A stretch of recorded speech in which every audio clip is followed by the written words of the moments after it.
Olá, bem-vindos. Hoje é 2 de janeiro de 2026 e, para começar, eu queria propor uma coisa. Imagina só, você acorda e, sei lá, 10% da internet inteira parou de funcionar. Da noite pro dia. Exato. E-mail não chega, site não abre, um caos. Parece ficção, né? Total. Pois é, mas em novembro de 1988 foi exatamente isso que aconteceu.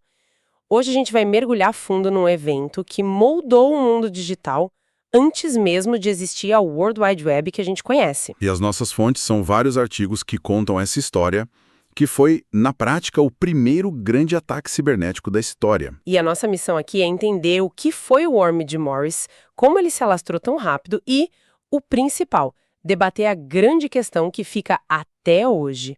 Foi um acidente ou foi de propósito? Para entender o tamanho do estrago, a gente precisa primeiro voltar para 1988.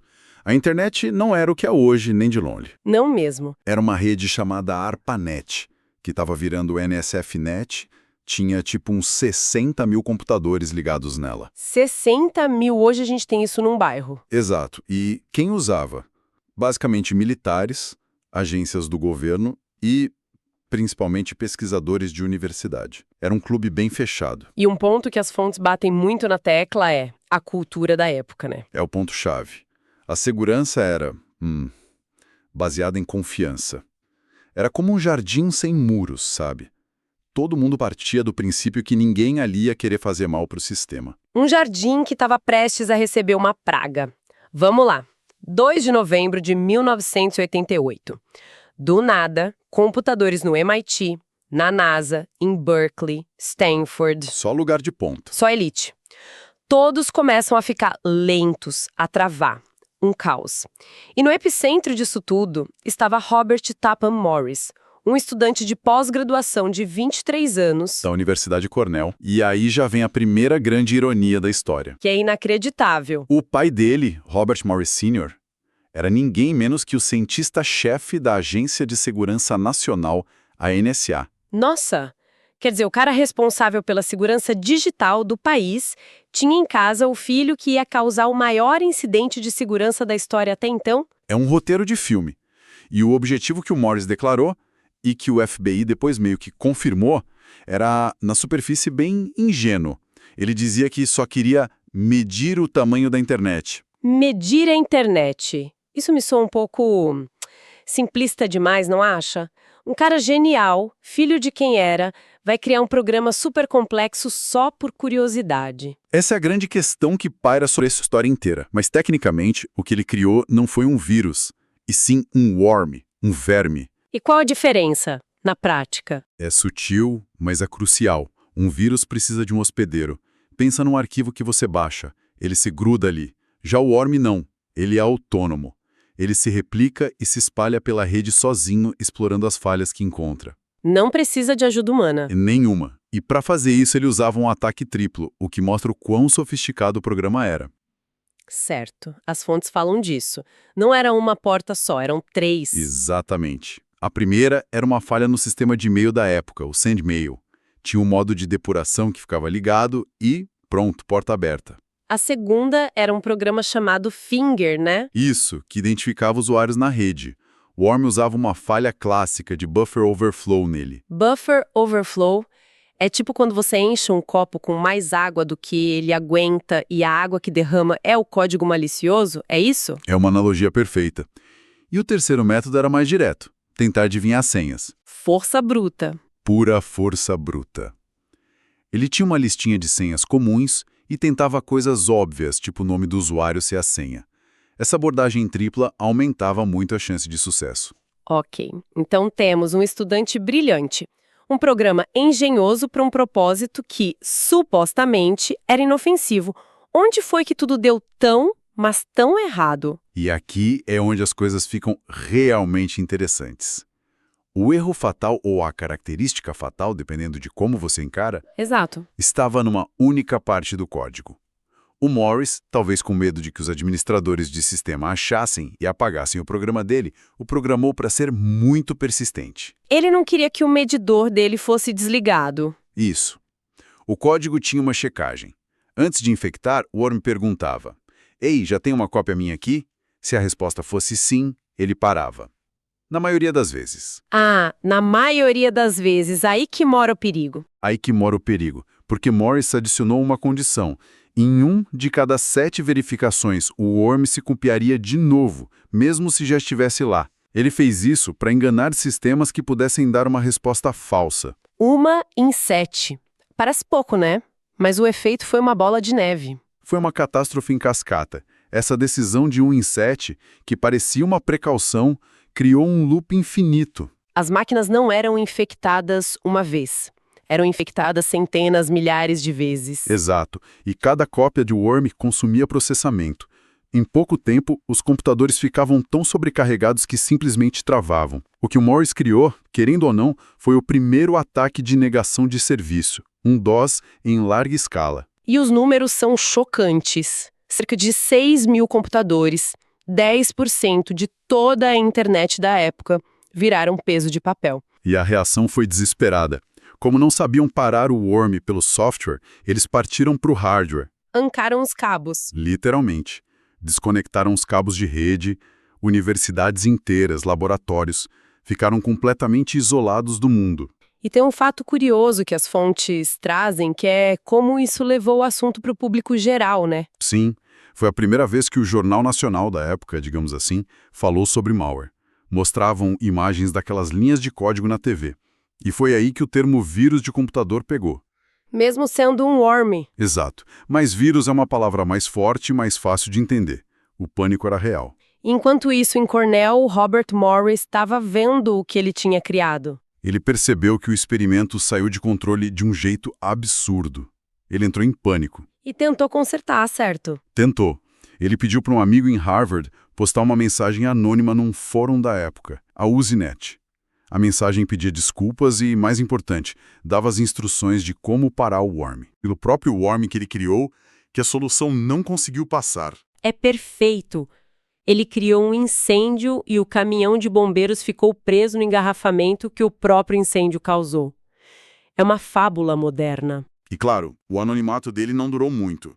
Um amigo, sem querer, deixou escapar as iniciais dele numa conversa. Foi o suficiente. Foi o fio da meada para o FBI chegar nele. Mas o detalhe que mais pesa contra ele, e que alimenta o debate até hoje, foi como ele soltou o worm. Ele não fez isso do computador dele em Cornell. Não.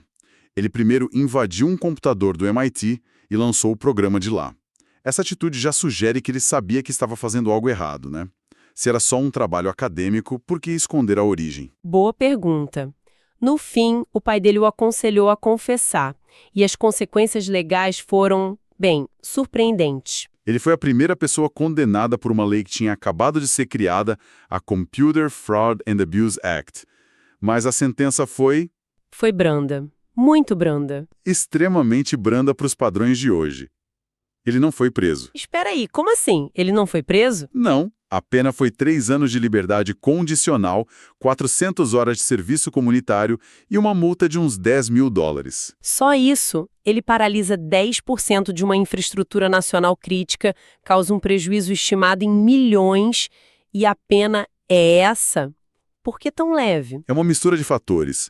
A confissão ajudou, mas o principal é que ninguém sabia direito como julgar um crime desses. Não tinha precedente.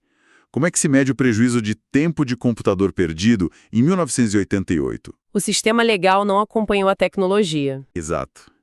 Eles trataram como um vandalismo, sabe? Um vandalismo muito sofisticado, mas não como um ataque a uma infraestrutura nacional. É impressionante. Mas se a justiça foi leve, o mundo da tecnologia reagiu com força total, né? O que esse susto mudou de verdade? Se a gente olhar o quadro geral, o worm de Morris foi um divisor de águas. A resposta mais imediata foi a criação do CERT, pela DARPA, o Computer Emergency Response Team. O primeiro corpo de bombeiros da internet. Exatamente essa a ideia. A falta de coordenação para resolver a crise do worm mostrou que precisava ter um lugar central para lidar com emergências assim. Ok, criaram os bombeiros. Mas e a prevenção? A mentalidade de quem construía as casas, ou seja, os programadores, mudou? Mudou. Foi um processo lento, mas mudou. Pensa bem, até ali a preocupação era funcionalidade.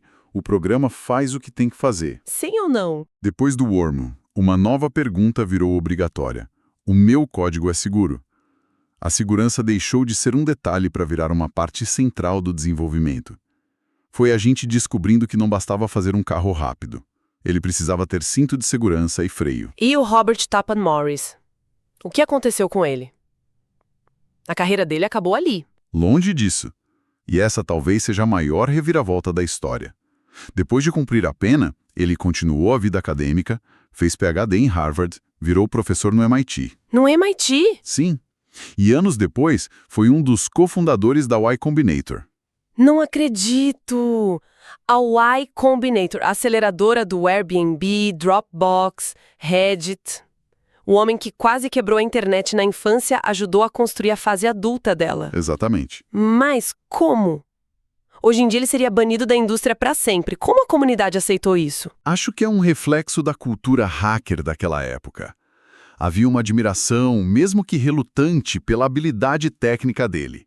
Com o tempo, o incidente passou a ser visto menos como um crime e mais como um experimento genial que deu muito, muito errado. O talento falou mais alto que o histórico. E o fato é que o worm dele foi um alerta de incêndio. Um alerta que soou antes da casa estar cheia de coisas que a gente não pode perder, como bancos, hospitais, toda a nossa vida. Ok, vamos recapitular para a gente chegar a um veredito. A gente tem um estudante de 23 anos. Ele cria um programa, segundo ele, para medir a internet. Certo. Um suposto erro de programação, aquela regra de 1 em 7, transforma o programa numa praga que derruba 10% da rede mundial. E o caos, por ironia, cria a cibersegurança moderna. É um bom resumo. Isso nos traz de volta para a pergunta principal. De um lado, você tem a narrativa do acidente. A versão oficial. A intenção era boa, a execução foi péssima. Um jovem gênio que não mediu as consequências. Mas do outro lado, as provas são complicadas. Ele lançou o programa de um computador invadido num MIT para esconder a origem. Isso já mostra que ele sabia que não era algo correto. Exato. E o design do programa, com essa regra de reinfectar, isso não parece uma coisa feita para ser discreta. Parece agressivo por natureza. Não soa como um simples "ops, errei". E são esses dois lados que fazem a história ser tão fascinante. A linha entre experimento e vandalismo é muito, muito tênue aqui. As fontes nos dão os fatos, mas a interpretação da intenção dele continua em aberto. E essa é a pergunta que a gente quer deixar para quem está nos ouvindo. Com base em tudo isso, o que parece mais provável? O objetivo original do Morris era só medir o tamanho da rede, mas tudo saiu do controle. Vocês acreditam na versão de que foi apenas um erro ou acham que ele sabia exatamente o que estava fazendo e simplesmente subestimou as consequências? Comentem aí embaixo, a gente adoraria saber o que vocês pensam. E se ainda não está inscrito no canal, inscreva-se já, deixe o like e veja o vídeo recomendado no card acima.